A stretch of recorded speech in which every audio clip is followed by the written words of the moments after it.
So yan, makapag-vlog tayo. Kasama natin si Sergeant. Ayan, anong pangalan mo kuya? Renz. Renz, ayan, ganda ng pangalan, no? Para makapag-vlog tayo rito sa looban. So, habang nantay namin yung mga guest. So, maano natin ngayon yung looban dito sa, anong tawag dito kuya? Smulagon. Smulagon. Yun, Smulagon. Ano yung isda, ano? Please subscribe Kuya Isko Official. Ayan, pakita natin yung view dito. Ayan, babangga na kami. So yan, marami palang kayak bakante, oh. So yun, kanina kasi nagkanda kulang-kulang ng ng kayak. Kinakapos pala ng kayak dito. Yun yung kagandahan ng mga formation ng bato dito, oh. Para akala mo malalaglag na siya. Pero hindi talaga nalalaglag yan, kuya, ano? Yung mga bato na yan. Parang akala mo naka na sa gilid, eh. Akala mo siya malalaglag siya, no? Oo. Talaga yung ganyan siya, parang malalaglag yan. Oo, kaya nga, yan. Yan, natibag na talaga. Nahulog. Buti walang tao na ano, no?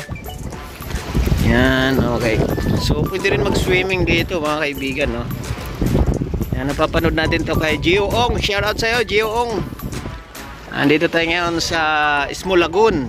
Yan. Alright. Ito yung kayak ng personal nila to sa bangka. Kaya, inano tayo ni Kuya. Sinamahan tayo. Alright, ayan. So yan na yung mga guests namin, no? Pauwi na sila. Alright.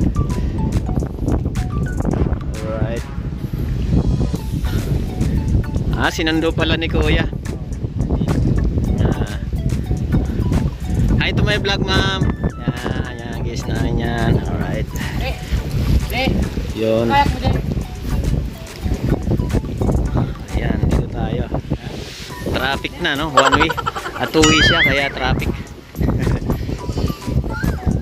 Alright. Yan.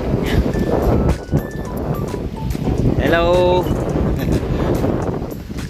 Okay, yan. Pwede bata. Pwede sumakay yung bata, mga kaibigan. No? Ayan, formation ng bato dito. Grabe. Malalim din pala, no? Yes, sir. Yan yung aming tour guide. Masipag at gwapo pa. Wow!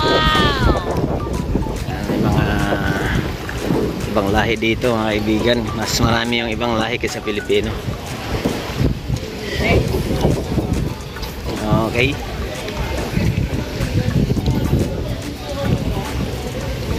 So papasok dito sa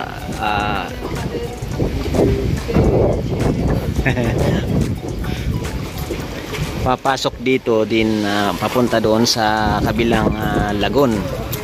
Ayan.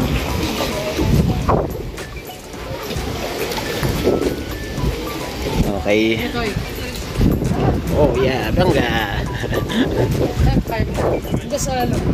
Okay, ayan, nandito na rin sa loob. Wala pa. Kung nasa bato, tawag ay sisi.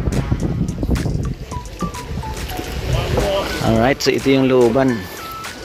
Shout out Giong. Ayun, bato. Halos akala mo mahulog na siya. Oh.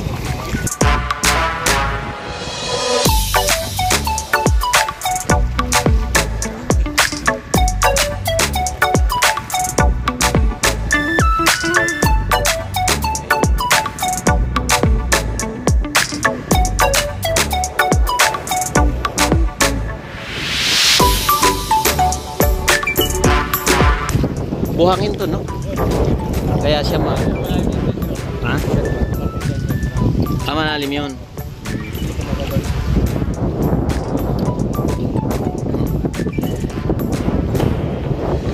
So apaw tao.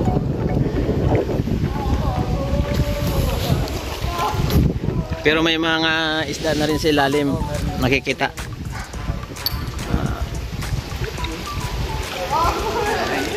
Yun, dito medyo malalim na siya mga kaibigan kasi 7 meters, malalim na nga. So iba na rin ang kulay ng tubig. Diba? Wow.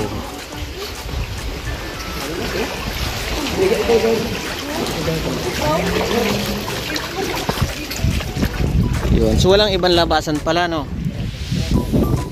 Isang ano lang, entrance exit.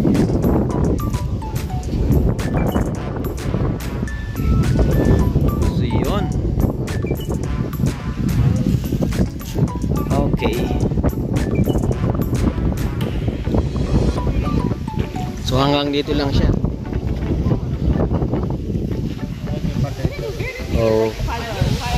Tapos balik na gano'n. So hanggang dito lang siya mga kaibigan, no? Yan, ito yung Small Lagoon. Hanggang doon nakikita niyo yung mga tao doon. Tapos paikot lang dito. Alright. So ang pagpunta rito ay parang ano, sarili mo lang ang ano, walang mag-guide. pag sumakay ka ng ang tawag dito, kayak, kumbaga sarili mo nang magpatakbo. Wala siyang nag-guide. Yan. So ibig sabihin tumataas ang tubig. So ngayon low tide o high tide? Low tide, sir. Low tide ngayon. Kasi may guide siya, oh. So, ibig sabihin pwedeng tumaas. Sir. High tide, sir. Ang laki ng sir, sir. Talaga. So malalim na siya sobra. Okay. So ayan, no, mga kaibigan. Maganda nga rito talaga. Lalo na yung mga bihira makakapunta sa mga ganitong lugar. Pero mga sasal, sir. Kadlaw Lagoon, sir. Kadlaw Lagoon? May resort din, sir. Pero bawal mapunta din, sir. Resort na private, sir. Private, oh. May-ari, sir. Oo. Okay, so ayan, babalik na kami mga kaibigan, mga kababayan. So ayan, ano? Ayan, grabe. Mabait nila rito. Talagang masusulit kayo, maganda na yung lugar. Mabait pa yung mga mag-guide sa inyo dito. Ayan, so pabalik na tayo sa bangka natin. Kasi may time lang siya, no? At lilipat ulit sa pangalawang destination. At dalawa na kami. Meron pang tatlo kasi 5, no? 5 destination tayo, di ba? Yan. So yan po ang lugar dito, no, sa Small Lagoon. Yan, papanood din natin to sa vlog ni Gio Ong. Okay, yan. So pwedeng magligo, no, maligo. Katulad nila. So requirements lang talaga na mayroong life jacket. Pero bakit si ma'am walang life jacket? Okay.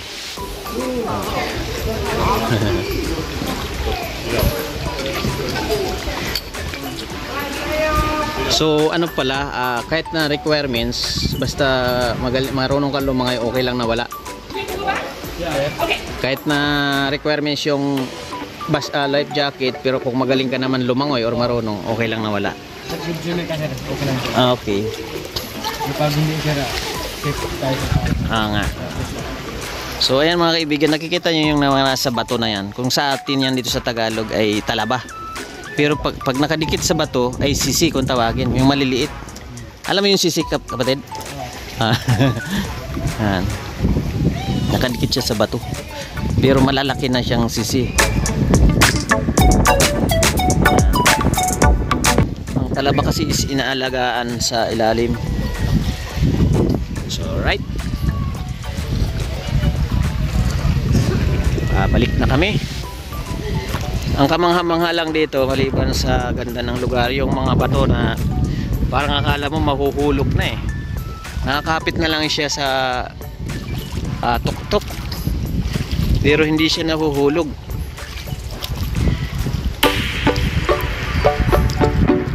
Yan.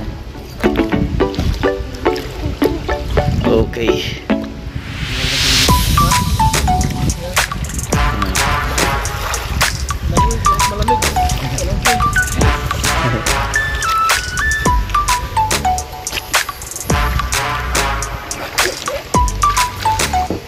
position dito?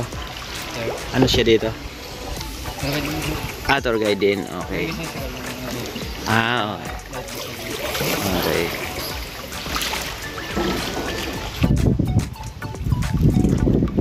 So, ang mayroon lang talaga is tour guide. Pero yung lifesaver o kaya yung ay malakas yung hangin.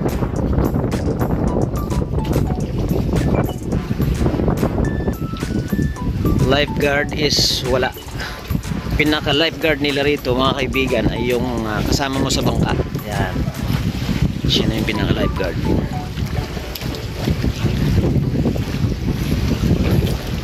Ayan, dito sa part na to is mababaw na lang siya.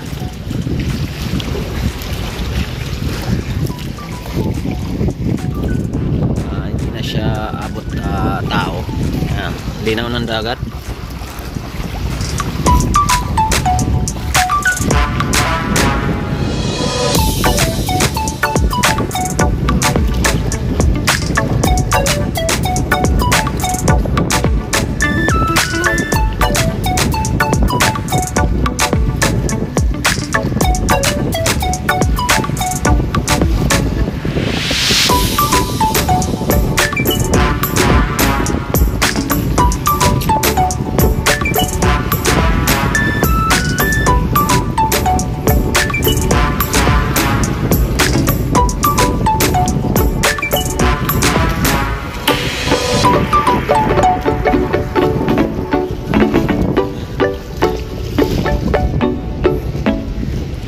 So ayan o mga kaibigan, ayan. Nakikita nyo mga bundok-bundok na yan, hindi po yan lupa. Bato po yan, bato. Solid na bato. Solid siya na bato. Ito katulad yan, nakikita nyo parang malalaglag na yung nasa taas. Pero nakakapit lang siya. Okay, ayan yung bangka namin o. Maganda rin yung bangka na nasama natin.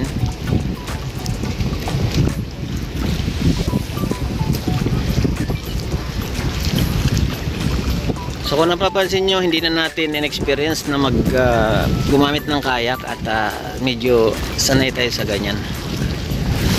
Sanay tayo sa bangka na di sagwan, sabi nga, o di bugsay.